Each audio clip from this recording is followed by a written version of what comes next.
Welcome back to the John Fourcade Show, sponsored each week by Veterans Ford. We're going to go through our list of the top prospects from the state of Louisiana entering the 2015 NFL Draft, and as a couple guys from right up the road at LSU, certainly that's going to kind of detail that list. But right off the bat, John, Landon Collins, a safety. He's from Louisiana, played his college ball at Alabama, will be the first safety off the board. Then we've talked about him, La'el Collins, a big offensive tackle from LSU. Jalen Collins, the cornerback from LSU. I think all three of those guys going round one. Danielle Hunter, the defensive end from LSU. He's a Texan, so to speak. He came from Texas. I think he's kind of a hybrid type player myself.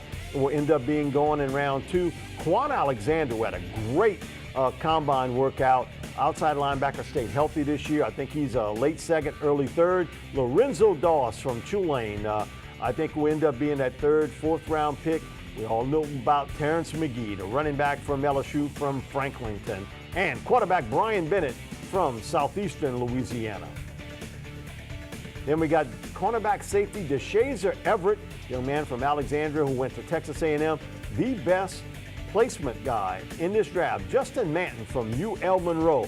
Outside linebacker Houston Bates from Louisiana Tech, another young man who played in the same backfield as Terrence McGee. Josh Robinson, the running back from Mississippi State.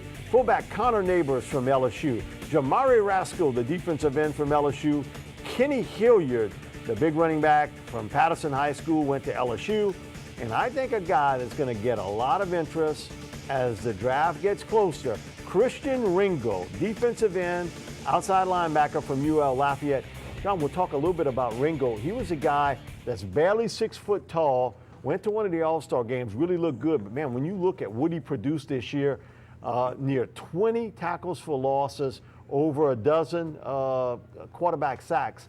He isn't built, say, the prototype for the NFL, but as a defensive end, super quick step off the line of scrimmage, gets a lot of edge pressure. As a late round pick, Christian Ringo is going to get a lot of consideration. Well, you know, guys like that, when they look at their tapes and their films, and that's the thing about it is, you know, they need special team players.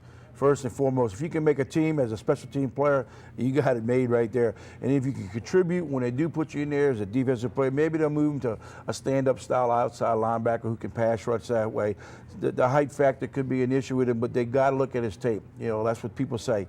You know, just because you got measurements or your speed and your time. I heard Jeff Saturday say, you know, only 40-yard dash I ever run was running downfield, my hands in the air, saluting touchdowns, and I'm running behind some fast guy, and I played 14 years in the league. So it just goes to show you the heart of a guy. Once you watch him on tape and film, and players will get, you know, Terrence McGee's another player. You look at him right now, teams are looking at him, later round draft pick, bring him on in, a third down type back. You know, they don't use that as much anymore, and then now they're starting to bring it back, the old third down running back. You put him in the slot, you put him in the backfield, sort of like a Darren Sproles type guy. I like to see Terrence McGee get a shot. Yeah, I think he's one of those guys, if, you know, I know the Saints want to fill kind of another void at that running back position because you're getting a little older now with Pierre Thomas back there, still uncertainty with Mark Ingram. Terrence McGee would be a great, what I call, fit for the Saints. Yes. When you look at what he can do, can catch the football coming out of the backfield. And I talked to Zach Mettenberger last year. He said, you know, man, no question about it. Terrence McGee's the best pass protector I got. On third down, I want him there, not only as a receiver, but also to protect me. And he's a good edge runner, and he seems to be a money player. A guy that when you need yardage, you need a play, Terrence McGee comes up with it. His teammate at Franklinton, though, Josh Robinson, kind of fit the same mold at Mississippi State. You got to see him play quite a bit this year. Yeah, we did get to see him play, and the way Mississippi State started out, he was running all over everybody because they use that spread type offense. The NFL doesn't quite use that, but he is a kind of a guy that can carry the load, and he runs much better inside, I think, than Terrence McGee. McGee's more of an outside slasher, and Robinson's built like he can run inside. I can see him being picked up with someone again. You know, you can't go wrong having a flock of running backs on your roster because teams, Mike, you know as well as I do, they're using 3 or 4 running backs a game. So if you can be a guy that gets picked up and you're on a guy's roster and you're on a team that picks you and say, hey, you're our 3rd or 4th running back, you'll get some 4 or 5 snaps a game, but you're going to contribute. At least you're making a roster.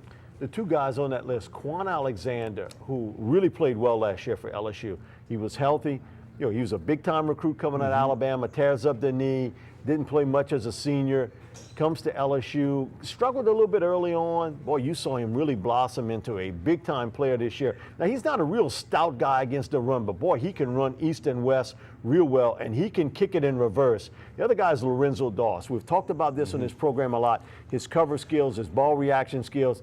He's never great in run defense, but what you're looking for is a guy that can cover downfield as your 3 cornerback right off the bat. I think those two guys are intriguing come late second into the third, fourth rounds that you're looking at with Doss and also Quan. Well, you bet. You got guys right now. Quan showed what he can do running the 40-yard dash. There's no doubt about it. Doss has been around here. People know who he is. The Saints might be able to say, hey, we could take a shot at this young man. He was from Tulane. Curtis Johnson's there. The coach used to be in the NFL. And other teams, too, would be saying, hey, Curtis, give me a little scoop on this guy. Lionel Washington has coached him. So Doss will be picked up somewhere 3rd round, 4th round, like you were saying. He's going to contribute. Somebody. Who cares if he can run tackle? I think there's a guy named Deion Sanders. He made a lot of tackles. He ain't made any much tackles, but he's not no Deion Sanders. But if you can protect him back there by saying, hey, I'm drafting you to cover guys. If you can cover guys, don't worry about the tackle. We'll let the linebackers make those tackles. It's interesting. Lorenzo Doss is working out with Tyrann Mathieu. That connection there. So, well, man, those St. Aug guys, man, they really jumped it up pretty good and sticking together. We'll have a lot more here on the John Fourcade Show, sponsored each week by Veterans Ford. We'll be right back.